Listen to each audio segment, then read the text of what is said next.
آپ سن رہے ہیں کتاب اسباق تاریخ، سب ہیڈنگ اسلام کا عطیہ۔ فرانس کے حکمراں نپولین بوناپارٹ نے سوئس میں اپنے مفادات کے تحفظ کے لیے مصر میں اپنی فوجیں داخل کر دی تھیں اور مصر کو فرانس کے قبضے میں لے لیا تھا۔ 1798 میں جب نپولین سکندریہ میں داخل ہوا تو اس نے عربی زبان میں ایک منشور شائع کیا اور اس کو مصر کے تمام شہریوں میں تقسیم کیا۔ اس منشور کا آغاز حسب ذیل الفاظ سے ہوتا تھا، یعنی شروع اللہ کے نام سے جو رحمان اور رحیم ہے۔ اللہ کے سوا کوئی معبود نہیں، اس کی کوئی اولاد نہیں اور اس کے اقتدار میں اس کا کوئی شریک نہیں۔ یہ منشور فرانس کی طرف سے ہے، جس کا نظام آزادی اور مساوات کی بنیاد پر قائم ہے۔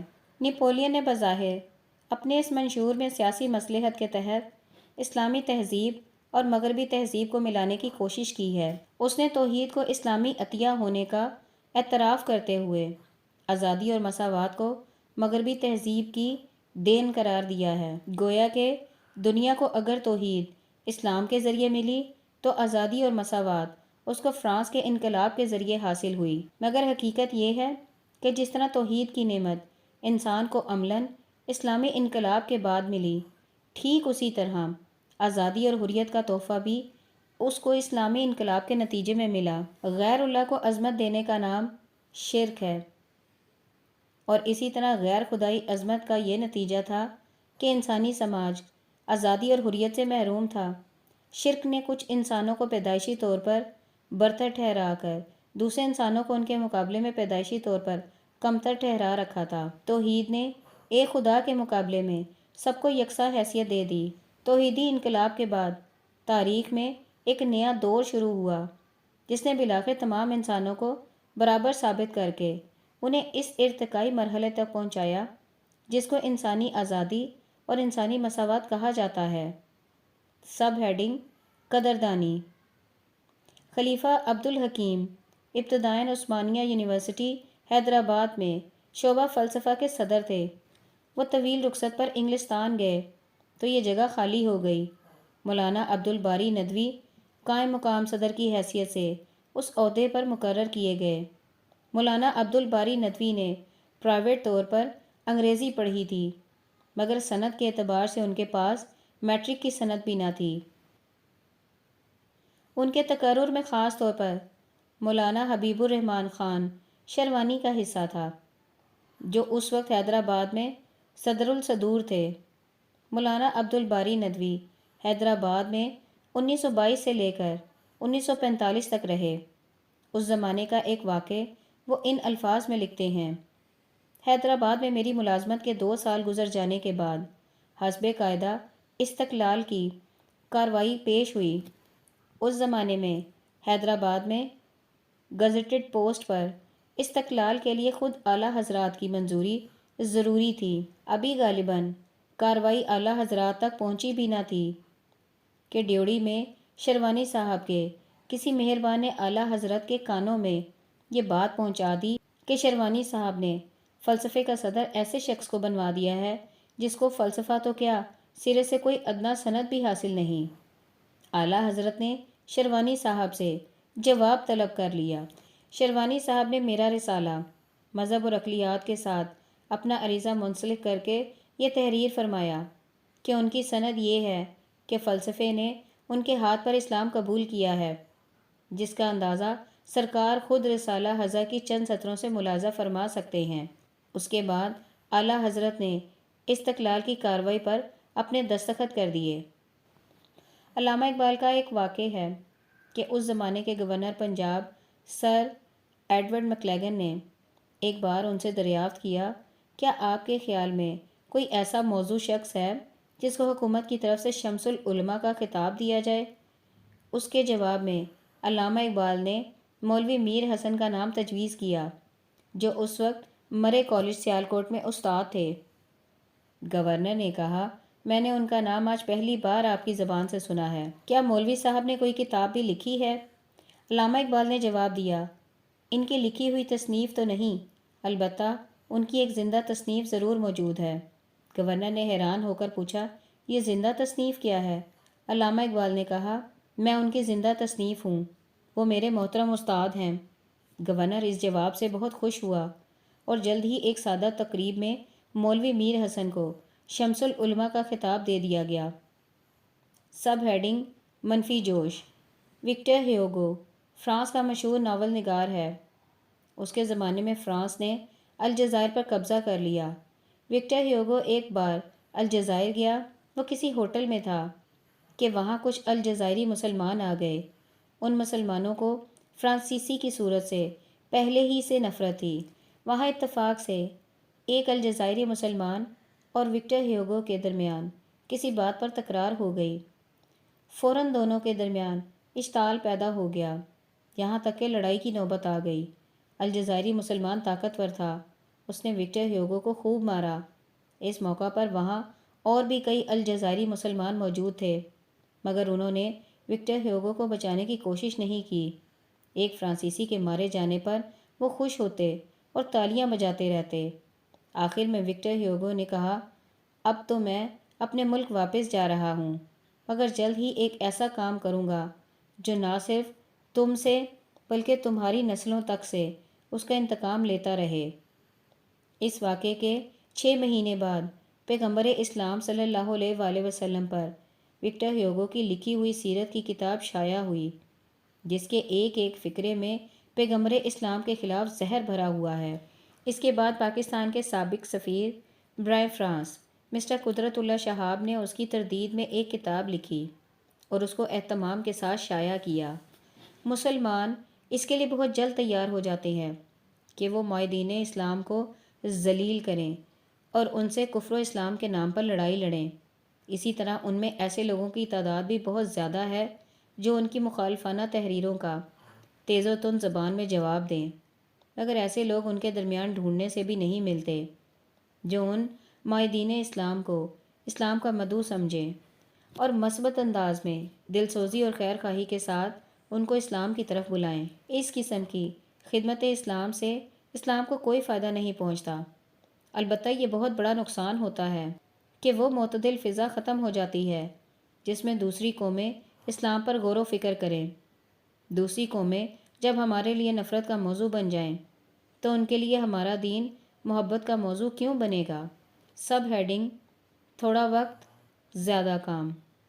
سر سید احمد خان نے ایک بار اپنی تقریر میں کہا، وقت کم ہے اور کام بہت، نہ مجھ میں یہ قوت ہے کہ سورج کو ٹھہرا کر دن کو بڑھا دوں اور نہ یہ طاقت کہ سورج کو نکلنے سے باز رکھ کر رات کو وسعت دے دوں۔ اگر ایک طرف ایک کام پر متوجہ ہو جاتا ہوں تو اور بہت سے ضروری کام رہ جاتے ہیں۔ سر سید نے جو بات اپنے لیے کہی وہی بات ہر ایک کے لیے صحیح ہے۔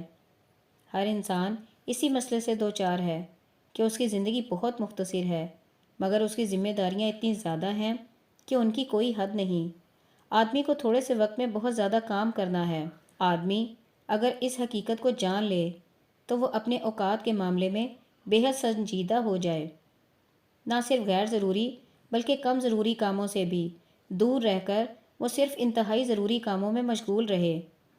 پھر اگر اس معاملے کو آخرت تر لے جائے تو معاملہ اور زیادہ نازک ہو جاتا ہے۔ آخرت ایک ابدی جگہ ہے، وہاں آدمی کو ہمیشہ ہمیشہ کے لیے رہنا ہے، مگر آخرت کے لیے کام کرنے کا موقع آدمی کو صرف اس محدود مدت تک ملتا ہے جبکہ وہ موجودہ دنیا میں رہ رہا ہے۔ اس دنیا سے اٹھتے ہی آخرت کے لیے عمل کرنے کا موقع ختم ہو جائے گا۔ موجودہ دنیا میں آدمی کی عمر کتنی کم ہوتی ہے اور اس کا انجام اس کو کتنی زیادہ لمبی مدت تک بھگتنا ہے۔ آدمی کو اگر واقعی معنوں میں اس کا احساس ہو جائے تو وہ اتنا زیادہ محتاط اور سنجیدہ ہو جائے کہ اپنے اوقات کا ایک لمحہ ضائع کرنا بھی اس کو ایسا معلوم ہو کہ جیسے اس نے اپنا سب کچھ کھو دیا۔ ایک مزدور کے پاس صرف اتنا پیسہ ہو جس سے وہ اپنی 2 وقت کی روٹی کا انتظام کر سکے تو وہ اس پیسے کو محض رقص کا ٹکٹ خریدنے میں ضائع نہیں کرے گا۔ کسی پیدل مسافر کے پاس اگر اتنا ہی وقت ہو کہ وہ رات کے اندھیرے سے پہلے اپنے گھر پہنچ جائے تو وہ راستے کی تفریح میں مشغول ہو کر یہ خطرہ مول نہیں لے گا کہ رات کا اندھیرا چھا جائے اور وہ اپنے گھر نہ پہنچ سکے۔ مگر آدمی جس بات کو اپنی دنیا کے معاملے میں بخوبی جانتا ہے اسی کو وہ آخرت کے معاملے میں بالکل بھول جاتا ہے۔ آدمی کے پاس آخرت کے عمل کے لیے تھوڑا وقت اور بہت معمولی اثاثہ ہے، مگر ہر ایک اس کو وقتی تماشوں میں اس طرح ضائع کر رہا ہے جیسے کہ اسے آخرت کی کوئی خبر ہی نہیں۔ سب ہیڈنگ: بے فائدہ باتیں۔ مولانا اشرف علی تھانوی کو ایک شخص نے خط لکھا اور یہ دریافت کیا کہ فلاں شرعی مسئلہ کی حکمت کیا ہے۔ مولانا تھانوی نے جواب میں لکھا: حکمت کا سوال کرنے میں کیا حکمت ہے؟ تم خدا کے فعل کی حکمت ہم سے پوچھتے ہو، ہم خود تمہارے فعل کی حکمت تم سے پوچھتے ہیں۔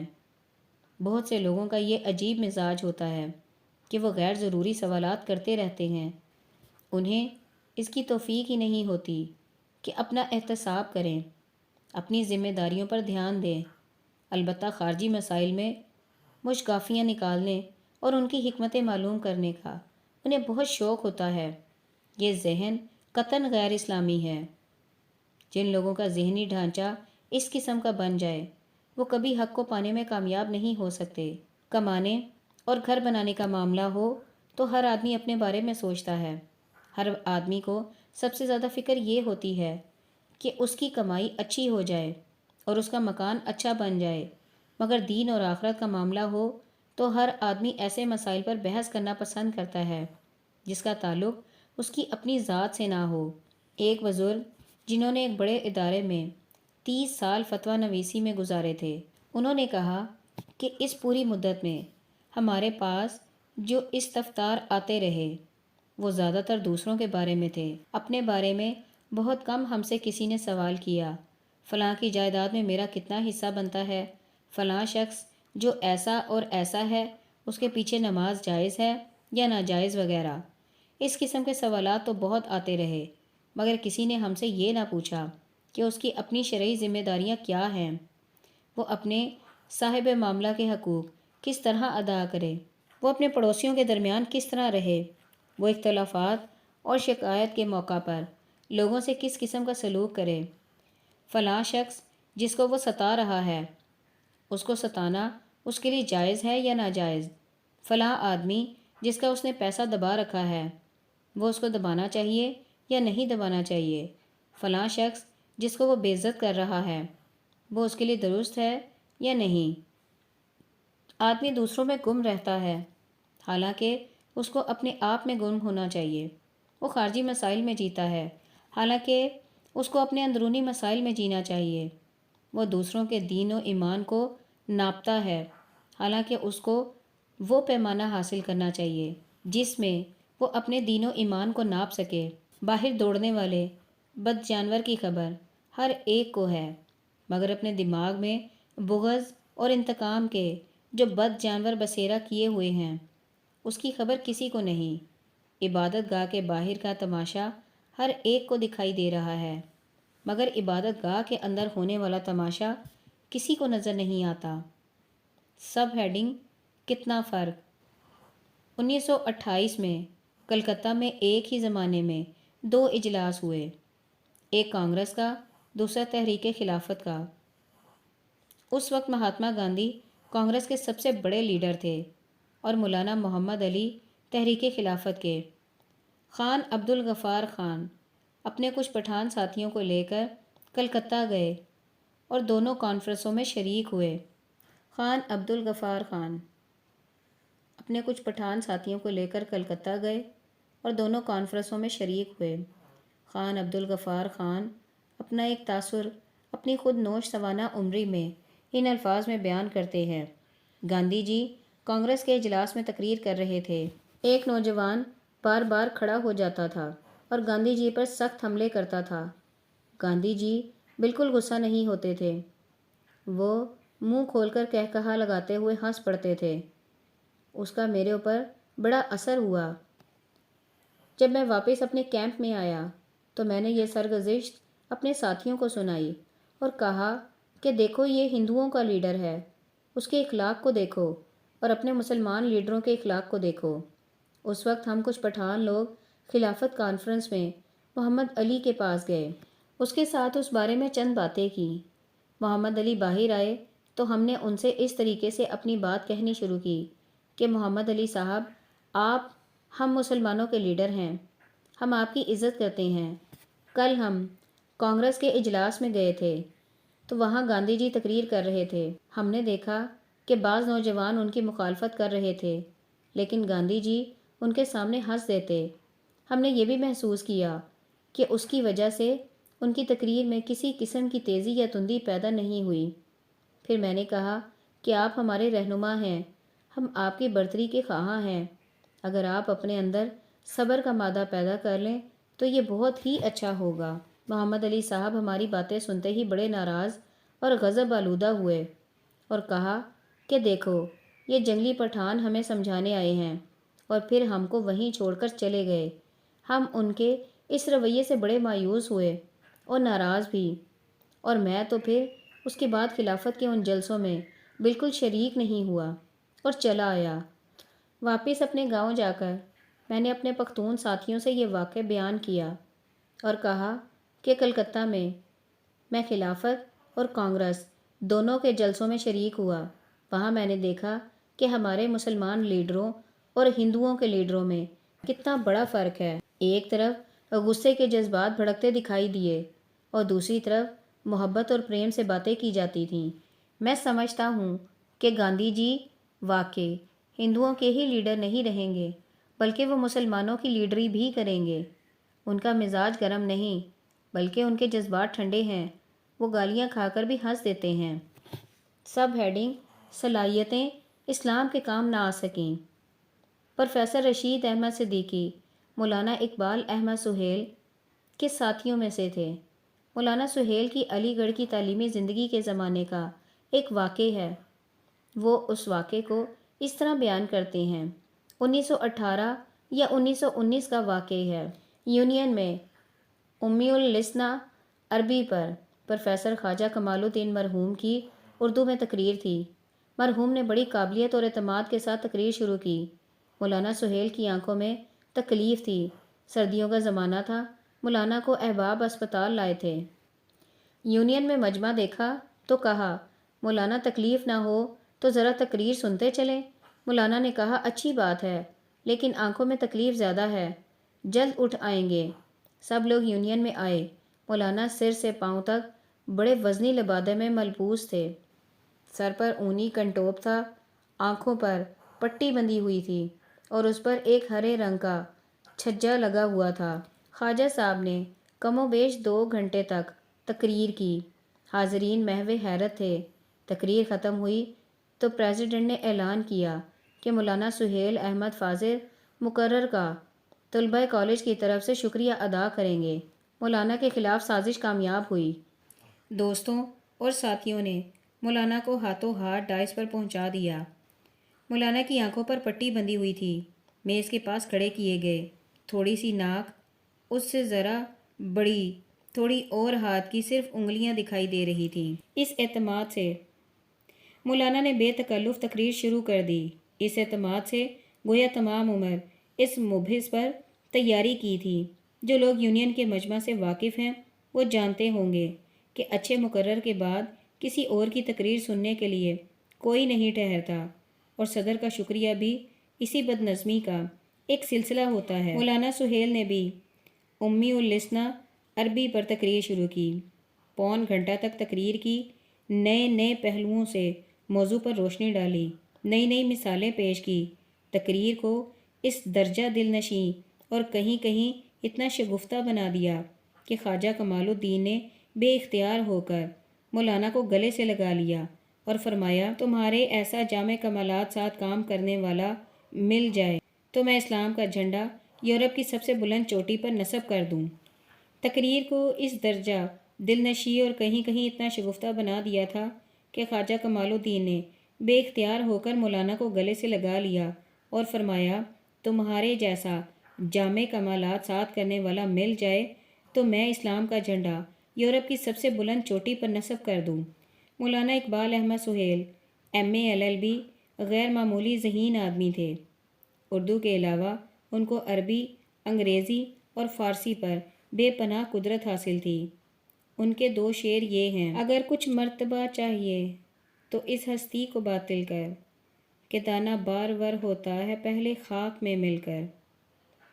اے کاردان ملت اٹھ تو بھی گامزن ہو، ہر سمت سے صدائیں آتی ہیں ترے کو کی۔ اسلامی دعوت کا کام وہ انتہائی اعلیٰ معیار کے ساتھ کر سکتے تھے، مگر ان کی تمام صلاحیتیں شاعری اور وکالت کی نظر ہو کر رہ گئیں۔ موجودہ زمانے میں اس طرح کے کتنے لوگ ہیں جو فطرت سے اعلیٰ درجہ کی صلاحیت لے کر پیدا ہوئے ہیں، مگر ان کی اعلیٰ صلاحیتیں اسلام کے کام نہ آ سکیں۔ وہ سطحی چیزوں کے پیچھے لگے رہے، یہاں تک کہ اس دنیا سے چلے گئے۔ سب ہیڈنگ: ایک اہم کتاب۔ مستشرقین کے جواب میں موجودہ زمانے میں بہت کچھ لکھا گیا ہے، مگر ان کا اصل جواب یہ ہے کہ علوم اسلام پر ایسی اعلیٰ کتابیں تیار کی جائیں جو اپنی تحقیق اور معلومات کے اعتبار سے مستشرقین کی باتوں کا مثبت جواب بن جائیں۔ اس سلسلے میں یہاں ہم عظیم ترکی عالم فواد سیزگن کا ذکر کرنا چاہتے ہیں، جنہوں نے اس میدان میں انتہائی قابل قدر کام انجام دیا ہے۔ موصوف نے 25 سالہ مطالعے کے بعد حسب ذیل کتاب جرمن زبان میں تیار کی ہے۔ اس کتاب کا معیاری عربی ترجمہ وکتور محمود فہمی حجازی اور وکتور فہمی ابو الفضل نے کیا ہے۔ اس کا نام تاریخ التراث العربی ہے۔ وہ 3 جلدوں پر مشتمل ہے اور اس کو الہیۃ المصریہ الامامۃ الکتاب قاہرہ نے 1978 میں شائع کیا۔ پہلی جلد 3 حصوں پر مشتمل ہے اور اسی طرح دوسری جلدیں بھی۔ کتاب کی تیسری جلد تاریخ شعر عربی سے متعلق ہے۔ ہر فصل کے شروع میں نہایت قیمتی مقدمہ ہے، جس میں خالص علمی اور تاریخی انداز میں متعلقہ فصل کا تعارف ہے۔ اس کے بعد صحابہ سے لے کر 5ویں صدی ہجری تک کے ابتدائی نصف تک ایک ایک اسلامی شخصیت کے حالات اور کارنامے کا محققانہ تذکرہ ہے، جو ان موضوعات پر مستند حوالے کی حیثیت رکھتی ہیں۔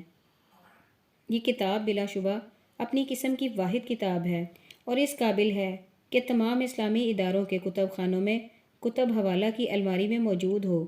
اس موضوع پر ماضی میں متعدد قیمتی کتابیں لکھی گئی ہیں، مثلاً ابن الندیم کی الفہرست، تاش کبرا زادہ کی مفتاح السعادت، حاجی خلیفہ کی کشف الظنون، اسماعیل البغدادی کی ہدیۃ العارفین۔